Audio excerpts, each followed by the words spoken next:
Hey guys, and welcome to a legendary scrap. I'm a rubber duck of war, and we have a strategy so bizarre, so crazy, it might just work. What do you do if you're a squishy faction of elves up against one of the most hard-hitting, aggressive, and brutal melee forces in the universe? The mighty forces of Khorne. You kite them, of course.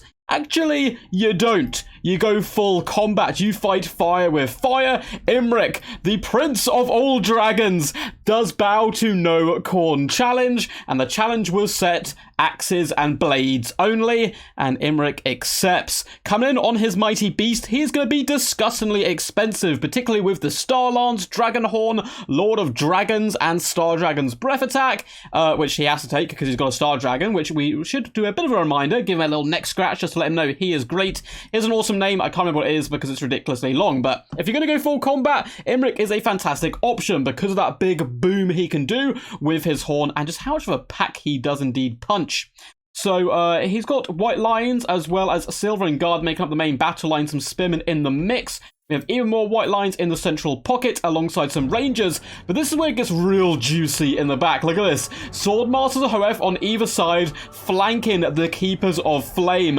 I don't care who you are, charge at the Keepers of Flame who are flanked by great sword-wielding maniacs who have practiced their entire lives just to die on the battlefield to Goblin Doomdiver Catapult.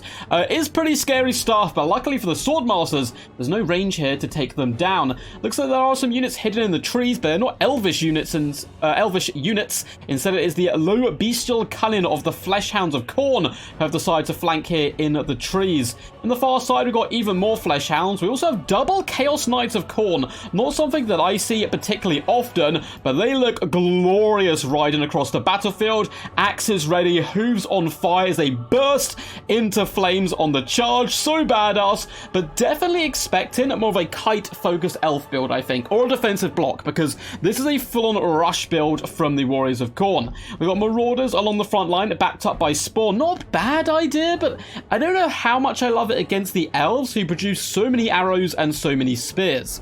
We do have the Hellforged host in the back there, the Regiment Renowned Exalted Bloodletters, very scary. And then we have Valkyr the Bloody, the evil old hag flying in the skies. Really awesome kind of exalted warrior who will charge into the fray fearlessly against most people. Up against Imric though, I'm backing my boy Imric.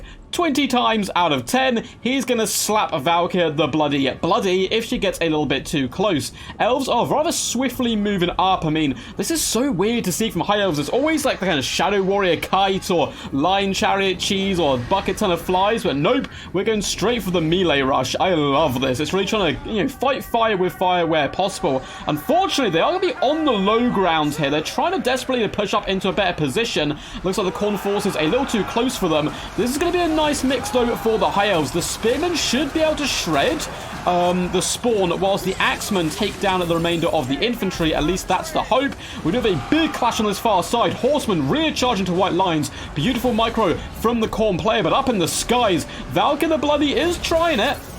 Demon Shield's active, but it has shattered, and Imric is on the hunt. All his buffs have been popped, as well as Lord of Dragons. Valkyr, rather wisely, does retreat. Likewise, the Chaos Knights of Khorne, though they may be blood-fueled maniacs from the foul wastes of the north, they're not dumb, and they will retreat when Keeper Flames get a little bit too close. However, the Chaos Spawn, not so smart, and are going to get torn apart by the Keepers, and Imric swoops in. The mighty Dragon Lord is here to reap vengeance. Does get hunted down by Fleshhounds, rather wisely is going to retreat through his own men as he's getting flanked by double Chaos Knights. This could be a disaster, but up in the sky he gets, and now he's the one charging. He is not in danger, he is the danger.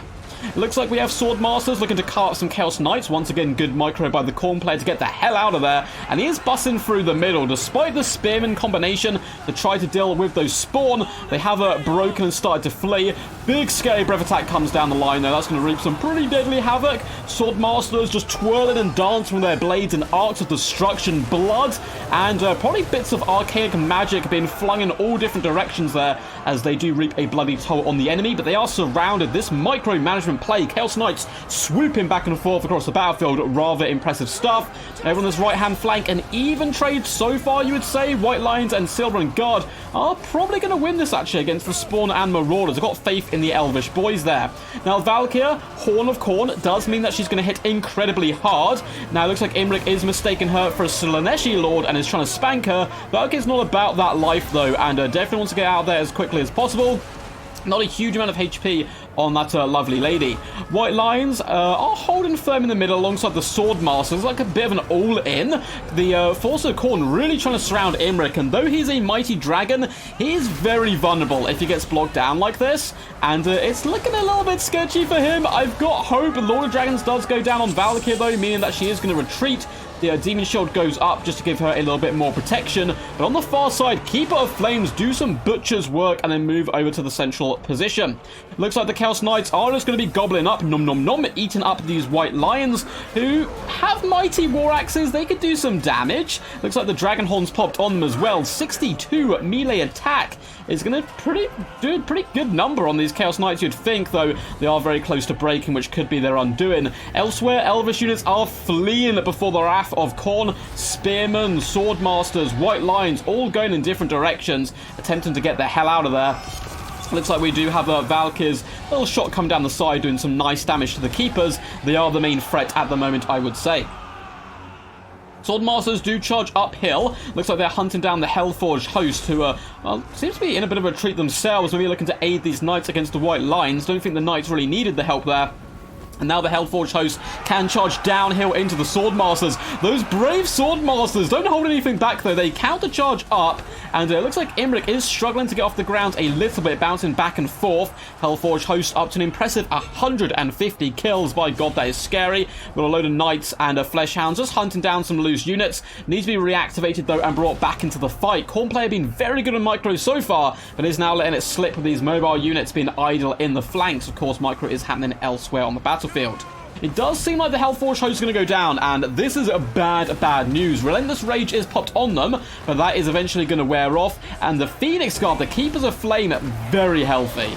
Very, very healthy, and with Imrik floating around, it's going to be a close game. Balance power is dead in the middle. Now, the Forces of Khorne are dominating the battlefield. Wherever you look, there's rampaging units, hounds and horsemen, but they're not going to be great against the Keeper of Flames, particularly if Imrik charging in and punishing them for every time they attempt to pull out from a charge. But Keeper of Flames, hold, lads, hold! The knights come clattering in behind, axes skewering elven heads, helms and shields being shattered, but the knights are holding out a little bit too long in this fight. The horses are rearing up, and I can tell you from experience from my many years of being a horse when I was younger, don't charge into a halberd. It's very nasty and not very fun whatsoever. It looks like Silver and Guard are going to be moving in for a bit of a surround. We have more Silver and Guard on the way, and Valkyr has once again chosen madness, charges in, tries to take on Imrik the Dragon Prince, is surrounded by Chaos Knights for support, but in come the Silver and Guard to aid in the endeavor, and it looks like Imrik is going to be the one to retreat, which is a little bit embarrassing, but he's done the damage. Valkyr the Bloody has been bloodied, some awesome animations from her, but that might get her in a bit of a precarious situation, as Imrik is really cunning. Big breath attack, killing half his own men. He doesn't care as long as Valkyr does indeed die, and Valkyr is wavering right now, desperately attempting to retreat from Imrik.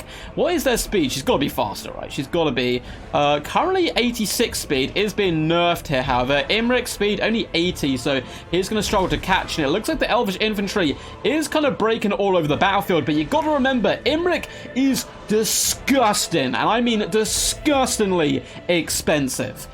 So there's still a large portion of the Elvish army in operation right now, despite the fact that it doesn't look like they have many troops. And if Imrik can land amongst the Keepers of Flame, I think there's still hope for the Elves. In fact, balance power is in their favor, because all of these units are so broken and haggard, their morale's not going to stand up to the might of Imrik, who still has over 5,000 HP at the moment. Not bad for a relatively glass cannony lord. Looks like the Keepers of Flame doing a good job here, beating back Marauders, beating back second unit Marauders. They're watching their Silver Guard allies flee, and guess what? They don't care. They're beating back the spawn as well. Lovely animations. I love the twirl of their blades here. They're really getting in and down and dirty there. The spawn are taking a few of them down at the same time, which isn't good, as obviously elves are a bit more of a higher resource than the demons. The demons can kind of keep coming back to life. The elves, alas, cannot. Looks like Imric's going to float over to help. I really like this play. Just keep amongst the keepers. And that way the cavalry and the flesh hounds can't bog down and surround Imric and finish him off. Are we going to get a big epic fight in the air? That's what I want. I'm dreaming of a Valkyr Imric fight to really show it down. And look at this. The Keepers of Flame, they turn their back on the Chaos Spawn. They don't want to face them. They instead turn to hold the line, save their Liege Lord from the brutal charge of Khorne, and allow him to come in to, kind of, I suppose, steal their glory a little bit. We're going to get a shield go down again on Valkyr. I don't know if it's going to help that much. Lord of Dragons is popped on her at the moment as well, so not going to be doing much damage at the moment. Keepers of Flame still hold. These bad boys just do not die. They hate dying. I don't blame them. Valkyr breaks, and with Valkyr running for the hills, the rest of the demons are like, why the hell are we here? And they decide to retreat. Woo, what a game. The majority of the battle was done in this kind of low ground here. Look at the bodies. So many. It's ridiculous. Look at all the dead cavalry. I mean, that was a battle and a half. Very well played. It is a victory to the High Elves, but at what cost? They lost so many men, but well played there to AJ Lover, who was able to overthrow the evil Overlord and his Blood Keepers. Really fun game and an interesting battle strategy. Hey, my opponent's really good at close combat. What am I going to do to counter this? I'm not. I'm going to go straight back, and we're just going to start punching at the living crap out of each other. Last man standing wins, and it was Imric who is able to stand firm there. An impressive 3.2k gold value on him, 81 kills. Breath attacks did decent damage, not like the perfect shots, but to be honest, against this build, the Hellforge hosts are only the real very easy target to take down, and I believe we saw Imric do a good shot along them. Kept Valkyr busy. Very impressive Overlord's micro, though, with his cavalry and with Valkyr. Very nice stuff, kind of darting in and out, but it wasn't quite enough. Keepers of Flame, 2k value, 1.1k on the Swordmasters. The other unit, not doing quite so good. Just shy of 1.2 on Silver and Guard is very impressive. 800 on the other unit. White Lions did suffer the worst of the damage, unfortunately. Valkyr, 1.5k, not bad for a cheap and cheerful Lord. 1.3 on the Hellforge host. The Cavalry, 1.2k, not shabby. 920, not great, but not terrible. The Spawn, 1,580 value. 128 kills, being pretty impressive. The Flesh Hounds as well. God, I hate these units. They're so good. I mean, I hate them, but I love playing with them. So it's like, you know, when I'm Khorne, they're balanced, and when I'm against Khorne, I say they're unbalanced. But they're probably in a relatively decent position at the moment. It's when the game first came out, I still have PTSD from them. And the Marauders really did suffer here. Not many good targets for them. Hope you guys enjoyed this one. If you did, make sure to leave a big old juicy thumbs up, and feel free to subscribe to the channel for more content into the future. And yeah, leave comments down below what you'd like to see. If you'd like to submit replays to the channel, feel free to join my Discord. There's a replays for casting section there. Massive shout out to AJ as well for sending this one in. And until next time, peace, peace. And as always, stay awesome.